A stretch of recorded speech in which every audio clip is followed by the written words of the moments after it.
Frankford Township Board of Education to order. In accordance with the provisions of the New Jersey Open Public Meeting Law, the Frankford Township Board of Education has caused advance notice of this meeting and general agenda to be submitted for publishing in the official newspapers as well as district and municipal offices. Flag salute. Pledge allegiance to the flag of the United States of America and to the republic for which it stands, one nation, under God, indivisible, with liberty and justice for all.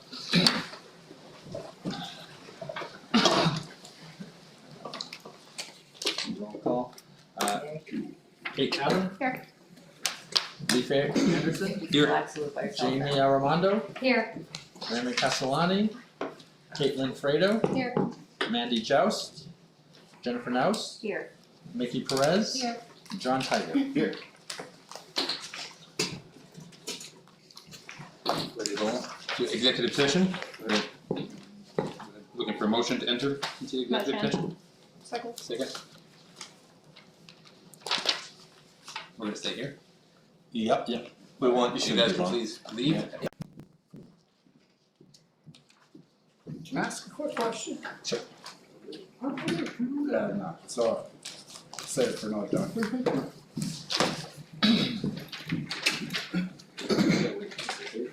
As we were, right? We do. Sorry, I was gonna throw away your sign, but I creased it. Did we say honor? Hi, Mr. I Rex. didn't change the address. 7 minutes. Fine.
Pick up. Yeah, that's all I need now. It's good, yeah, nobody got injured. Nobody got injured, are you sure about that? Shush. No injuries that require hospitalization.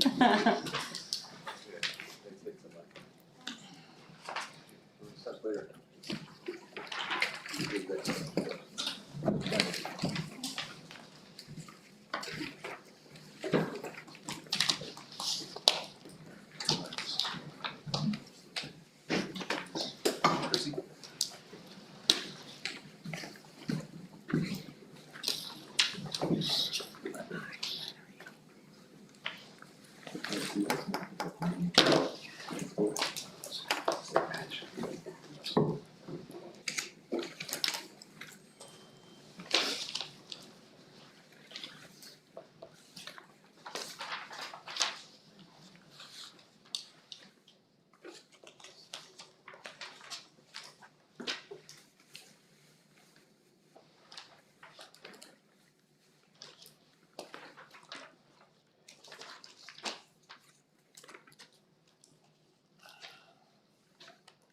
Oh, we just waiting until 6:15, is that right? Sorry.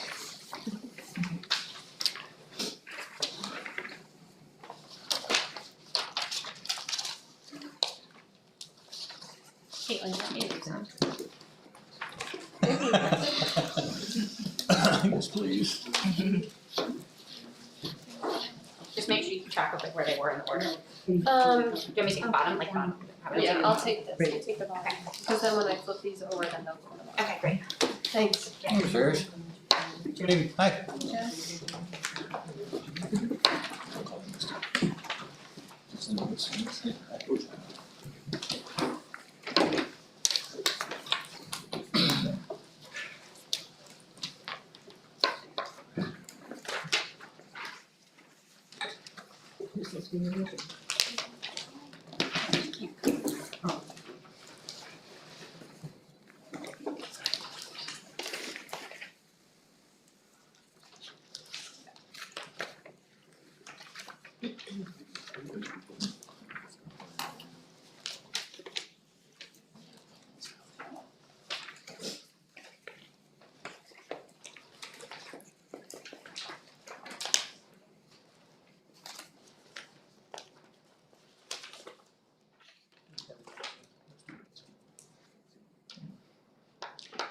Maybe student council?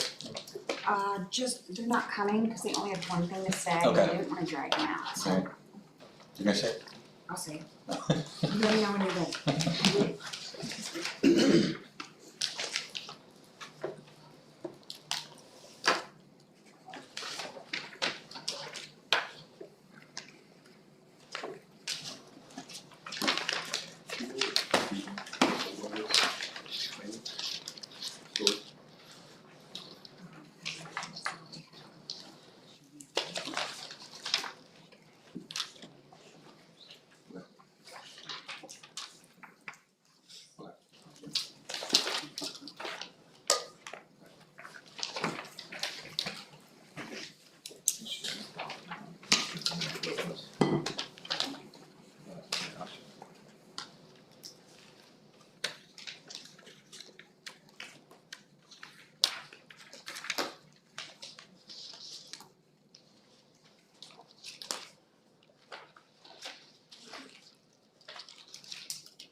We're going.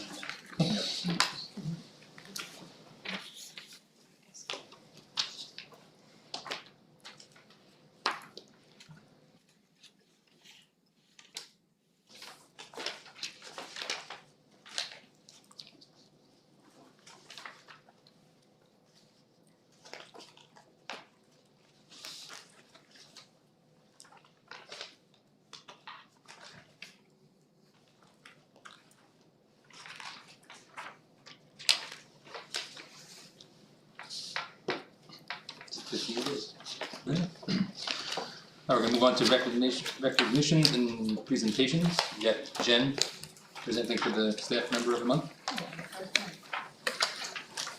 Staff member of the month is Mrs. Benita Krupnik, Bunny.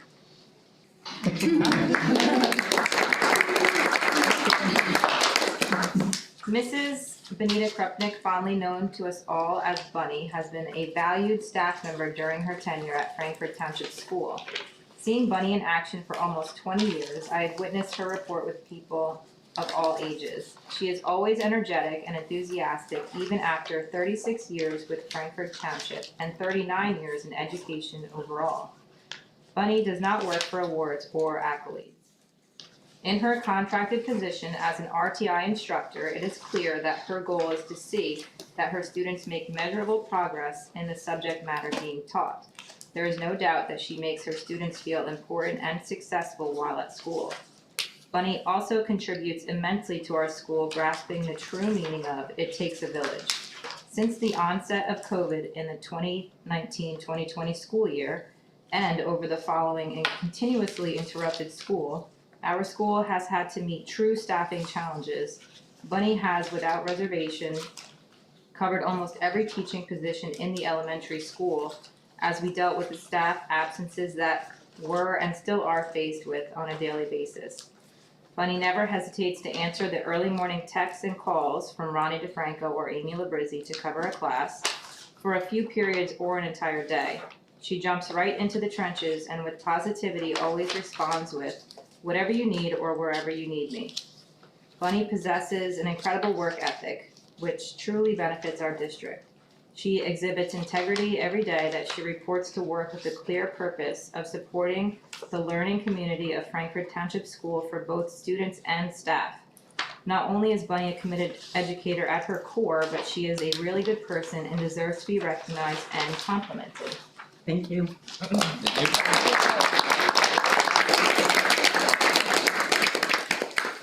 Well deserved, buddy. Thank you. Yeah, give it the whole thing. Thank you very much. Thank you. Do you want a picture? What's that? Do you want a picture? We have one. Good. Dennis. Mrs. Labrizzi will give us the student council upgrade. Yay, so they didn't have much tonight, but they wanted me to announce that we are going to have our first 7th and 8th grade dance on February 10th. So we're gonna have a dance in the mirrors, it'll be nice to have some music back in the building. That's all for that. Make a motion to enter into our first session of public comment. Motion. Second. Second. Thanks, Brian. Nope. Nobody. None. All right, okay. Motion to close public comment. Motion. Second. You're up. All right, so we get into the superintendent's principal section. So I want to spend some time, as there are a lot of new board members here, just kind of going over some of the, really what goes on behind the scenes. And I couldn't figure out a better way to do this than to talk about the CUSAC that we will be going through. CUSAC is an extensive, people shudder, anybody who's worked with it knows that it's a school report card. And generally there are 5 areas, and I'll give you, I promise I will give you the Cliff Notes version, and we will be here all night. But I thought it was a good way to kind of get your feet wet with some of the other areas that maybe you don't see or haven't encountered in our public meetings. So bear with us for those who understand it, but for those who don't, hopefully it'll be a little bit enlightening. So every year, every 3 years, every school must go through this CUSAC review. And they really basically comb through five different areas.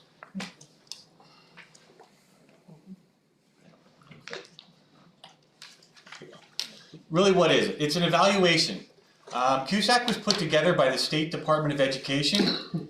All of the DPRs that are in front of you were vetted by the Department of Ed at the state level. They approve them, they come down or are given to the county level, and then they're issued to us and say, here you go, here's what we want to look for, and here's what you have to give us to prove that you've done it. So generally it's 52 pages long. Like I said, I'll give you the Cliff Notes version of it, but it really talks a lot about the monitoring requirements of the state laws and programs that we have in the state of New Jersey. I could say that New Jersey is one of the most over-regulated Department of Education in the United States, and that because of that, that's why you end up with so many of these regulations. So like I said, let's just briefly go through each one of these. The first one, or the first 5 we have are instruction and program. We have fiscal management, governance, operations, and personnel. And everything within our district will fit into one of those categories. The time frame when we do this for us this year is going to be September, which we already started, or should be next year, to February of 2024. So we gather everything next year, but the look back to see what we did comes from this 22-23 school year. So everything that we're doing and approving right now and working on is what they're going to come in and ask for to see if we were doing things properly, so to speak. So let's just do one at a time. I went to 2. The first one's instruction and program. So what they're going to do is analyze our NJSLS scores. Those are the testing scores that grades 3 through 8 take in math, language arts, and science. And they check on our academic achievement and where it stands in relation to the other schools in the state of New Jersey and other schools that are like us, that have the same type of population. Then they look at our academic growth. So this past year, we had what was called a benchmark year. All the kids took a test. I presented those scores to you, and from that point forward, they expect to see growth moving forward from year to year to year. And you get scored based on that, and I'll go to the DPRs in a second. The third thing is curriculum adoption. So language arts, math, science, social studies, all of them that are there, the 7 different areas. Those adoptions must be shown to the county Department of Ed. And then the last but not least, the intervention and referral service, which is RTI, which is what Janine presented a couple weeks ago. And that is our program that Bunny works in. We have 4 teachers in that RTI program that give children extra services to help them if they're falling through the cracks. And these are all linked together somehow. So if you go to your the papers that I handed to you, that are in front of you, you'll see there's a thick packet that says New Jersey Single Accountability, NJ CUSAC. And you can see that there's district score and county score. So what we actually do is we go through a self-evaluation. So Amy, myself, everybody, Chris, Brian, we will sit down and go through these DPRs and score ourselves and gather information to say, here's where we think we are. Then the county office comes in and says, well, this is where we think you are. Most of the time they're pretty close, but sometimes there's a discrepancy and we just have to go dig up some more information. So you go turn to the first page, and I'm just going to give you kind of an example how this works. Next page, it says page 3, where it says achievement score indicators. Some of these scores come straight from the Department of Education because they get the test scores and they determine where we follow on a continuum and then add these into the DPRs. So you'll see the first one is the school district's ELA achievement score. So all the students that were proficient, what is that score on average? Then it goes to math, then it goes to science. And then there's one at the bottom which is progress, and there's a formula where they put all of these scores together and they say, this is where you are, this is your number, this is your achievement score. And that score is used to judge where you are based on the continuum of all the other schools like this in Sussex County and in the state. Now those go on and on and on. I'm not going to read them all to you, but the next section on page 5 are the curriculum and policy indicators. So I have to, for example, on that number 8 on page 5, CSA has to report participation and performance results. So I have to do that within 60 days of those results, or you don't get those 6 points, and I have to show that I had it on an agenda. And then moving forward from there, it shows you all the different curriculums, math, science, social studies, and all the curriculums have many specific areas within those that Janine has to make sure are covered. And you can see that, and if you have trouble falling asleep tonight, have a look. Okay. So that's basically your DPR Area 1 instruction and program. DPR 2, Area 2 is Chris. This is fiscal management. We go through an audit. They look at our grants and how we spend those grants. All of Chris is accounting and the way he handles all the accounting features, the facilities, which is Brian, and the health and safety reviews. And so each one of these DPRs is also in here under fiscal management, starting on page 19. And yes, some pages we're gonna skip because some of them were blank. But you can see there's a lot of secretary's reports, standing operating procedures, the CAFR, which I never understood. You have to explain that one. But That's the audit. that's the audit. Then they also look at if there's any corrective action plans. So if one of these areas, if we are not in compliance, they will send back and say you have to do a cap. And that cap then gets submitted, and then of course they look at that, and if you don't fill those cap requirements, you don't get those values of points. So all these points add up, and what you have to do for each area is achieve a score of 80 out of 100 for each one of the 5. So that's where those points come from. So that's basically fiscal management. Stop me if I'm flying along, which I intend to do. What was our score last time? We haven't done this in 9 years because we are considered a high-performing school, and they continue to move it forward. And then when the pandemic hit, we got a waiver again because we were a high-performing school. So this is the first time, but I'm not concerned. We're doing everything what we were supposed to do since the last time. So. All right. So 3, governance. This is board policy, procedures, and bylaws. Are they all applicable to the laws that are moved forth in the state of New Jersey? Are all of our policies updated? And that's important. So one of the subsections in the board agenda is policy. So you'll see every once in a while the school board association will send us an update. They'll say, hey, you have a policy that's out of compliance because the law changed. And then we have the first reading, we have the second reading. That's what we discuss, and then we approve. go from there. So governance is also CSA evaluation. It's my evaluation. Admin contracts. Chris and I have to have our contracts approved by the Board of Education and by the state or the county office. So before you can approve it, they have to say, hold on, we're going to take a look at this. Corrective action plan we talked about. Budget hearing, which we will have coming up in March or April. The hearing is in April, Yeah, yes. so we have to have a budget hearing. ELL programs, those are our English language learners. So we have to have a program here that if a child were to come in and sign in and does not speak English, we need to accommodate those children. That's law. The minutes in the secretary's reports, the financial and personal relative disclosures, which you've all hopefully received and filled out and got them back to Chris right away. Correct. Got a few. That is required. And then, of course, school ethics, which we had the presentation at the last board meeting. So that's the DPR Area 3 governance. And from there, we go to operations. And operations starts on page 39. Again, data reports, management. You're looking at anything that it has actually gotten crazy. They have now what's called NJ Smart, which Mrs. Brady, she locks herself in the office, and the amount of data that is sent through her office is unbelievable. But every kid has a number, every teacher has a number, every teacher has a schedule, the kids are attached to the courses, which are attached to the teachers. And teachers actually, in language arts, math, and science, have to show growth for those kids that are attached to their schedules. So they get what is called an SGP, which we'll talk about in a second. But that's all based on this NJ Smart. What I just explained to you is only probably 1/100th of the amount of data that the New Jersey collects. Don't even know what they do with all of it, I'll be honest with you, other than just drive Katie crazy. So there's a lot of that in there, and that's the data reports and management. We have to have an approved code of conduct, which occurs usually in August or September. School safety and climate is a big piece of security. Security guard, Brian works very closely with school safety and does the health checklist, school and safety health checklist, which needs to be turned in.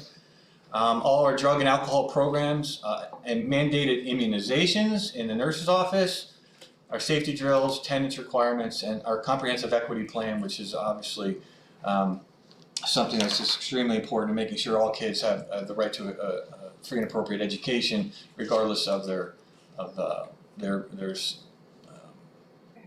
background, thank you, their gender, whatever it may be. So those are involved in that. So that's number 4, and then number 5, which is a very cumbersome one for Amy and I. It's personnel. By cumbersome, I mean there's a lot of mandates in here that we have to follow. Our staff evaluations. So if you were what's called a tenured teacher, you receive 2 evaluations per year. If you are an untenured teacher and have not been here for 4 years, you have 3 observations that are done. An SGO is a student growth objective that the teachers must fill out, and that is they develop a plan on how they're going to show improvement in their classroom, and they get scored on that, and that fills in as a part of the equation for their evaluation. And teachers that teach language arts and math, they also have an SGP. As I stated earlier, those kids that are attached to them through NJ Smart must show growth. So if a teacher has 20 kids and the next year they look at their SGP and it doesn't show any growth, that's an evaluation piece, or I think it's 10% now? That's 10% of their total evaluation, and it does go down or go up depending on how well that teacher does. So it's kind of not really fair in many of our eyes, because it's only the language arts and the math teachers who receive that grade. So teachers are also responsible for professional development plans.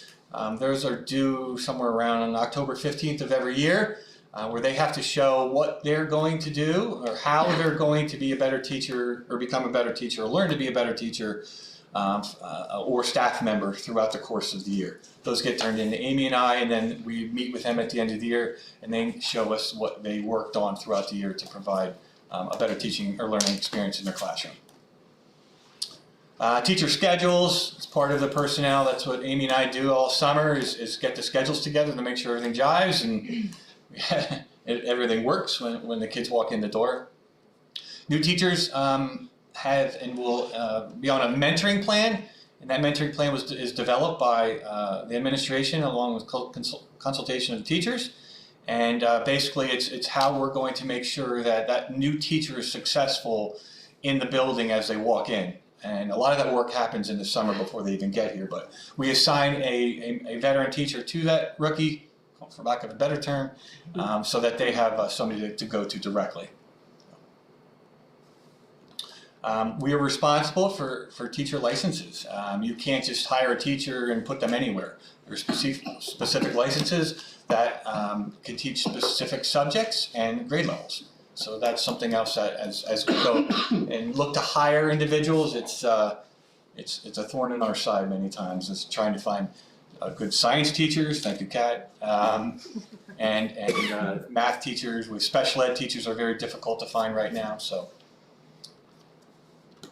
new employee hiring requirements, which there's a lot that goes behind the scenes there. Their fingerprints, they have to get a full physical and things just go from there. And then teacher supervision mandates, those are basically what we talked a little bit about with staff evaluation, but there's a lot of the mandates of things we have to do to make sure that that person receives or does not receive tenure, and pretty involved. So what's the schedule? What does this look like? Beginning data and evidence collection starts in July of 23. We'll create the CUSAC team, and whoever the president is will need to assign somebody to those committees because board members need to be on this committee. Usually there's two.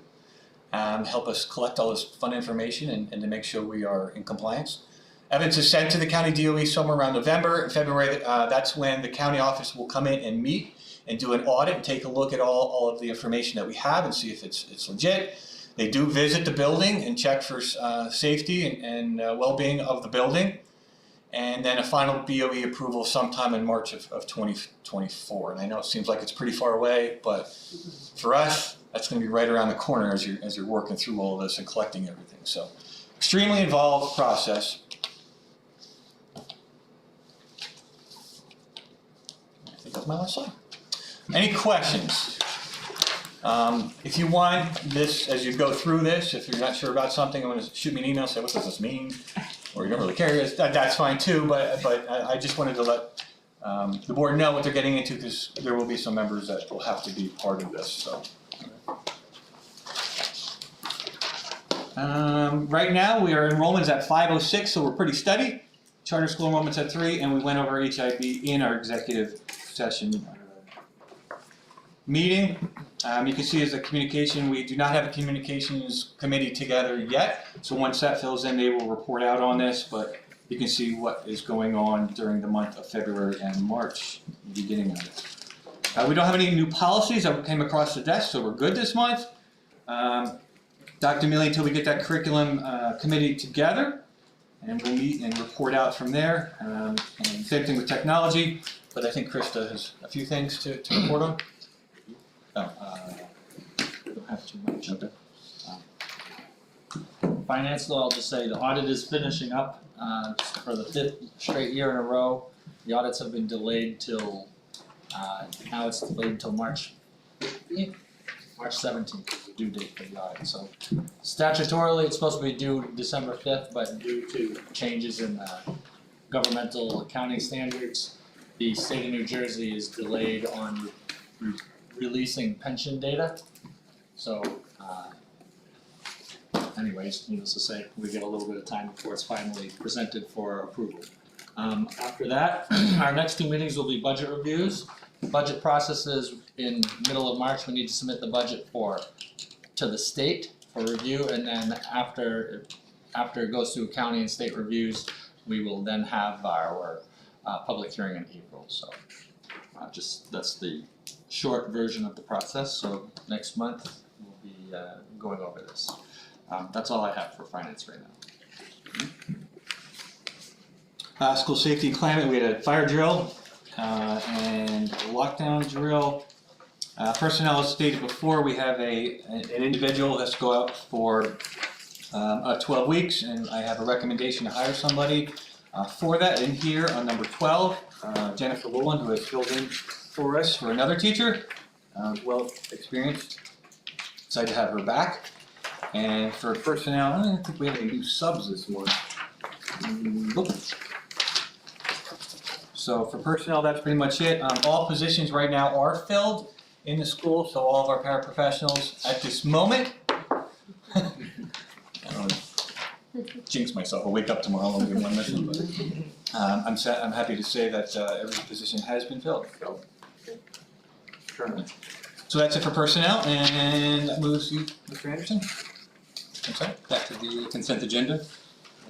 We're gonna take a vote, I think, Chris, you did the vote on the items 3 through 27. Matters of routine business and voted on by one motion. You have to ask for a motion. Can I get a motion to? Motion. Second. Executive session today, right? I'm not like missing it. What's that? Oh, no. Okay. Kate Adam, Yes. Jamie Armando, Yes. Caitlin Fredo, Yes, and don't you guys have to abstain Should be from abstained from. 3 and 4? Yes, 3 and 4, I'm sorry. I knew, I was trying to circle it, yes. they don't technically, well, they weren't active. We weren't. So, they weren't. So From 3 and 4. 3 and 4, right?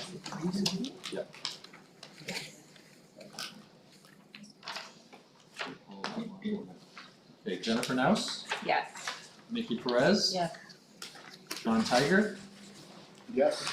You have to abstain. Abstain. Also abstain. Abstain 3 and 4. Leif Anderson, Yes, yes, and I'll abstain from 3 and 4. Castellano is out. Motion passes.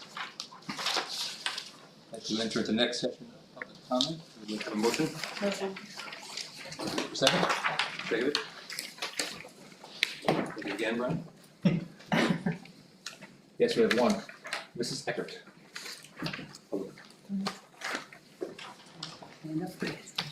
I just wanted to welcome the new board members to our township and the school and wish you well and thank you for your hard work and service that you're performing and all the board members as well. We really appreciate the time that you take to our school and to our students and to the community. So thank you. Thank you. That's it. Good. Motion to close public comment? Second. Seconded. The good of the order or the regular agenda, the only thing I wanted to bring up in discussing with Braden was maybe to continue the discussion on our 2 public comment sessions. At our last meeting, we all kind of talked about it, but it kind of slipped to the wayside. Does anybody have anything to discuss regarding that? Whether we keep it? Can you Change remind me? I'm sorry that I don't remember what I think at the last meeting before we talked about the Yeah. executive session, we talked about, do we need to have 2 public comment sessions? I personally think we do. I like it. I'm One kind of for okay with it agenda. myself, only because we were gonna vote and someone had some opinion on something, then we wouldn't get their opinion till after. So that was only a discussion, so I don't think we need to vote on anything for that unless anybody else has anything to say, so. Other than that, I think we're good for that. I think that makes the evening over.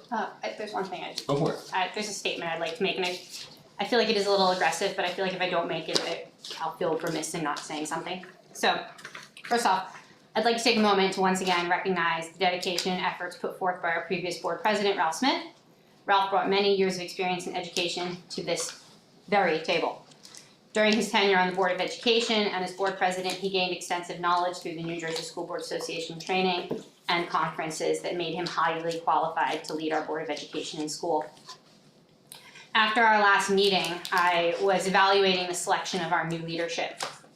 I thought back to our ethics training, specifically letter F of the Code of Ethics for board members, which states, "I will refuse to surrender my independent judgment to special interest or partisan political groups or use the schools for personal gain or for the gain of friends." The most recent local election included divisive campaigning and casting of stones at this very Board of Education. I've been told and have faith that those strategies were not the work of the people currently sitting here tonight. But I want to be sure that we maintain our code of ethics and avoid political danger. I want to be sure that we will rally together as a cohesive Board of Education, and I want to ensure that going forward, our resources are aligned to provide the best possible public education to all students. That is all. Thank you. Anything else, anybody? A motion to adjourn? Motion. Very good. That's it?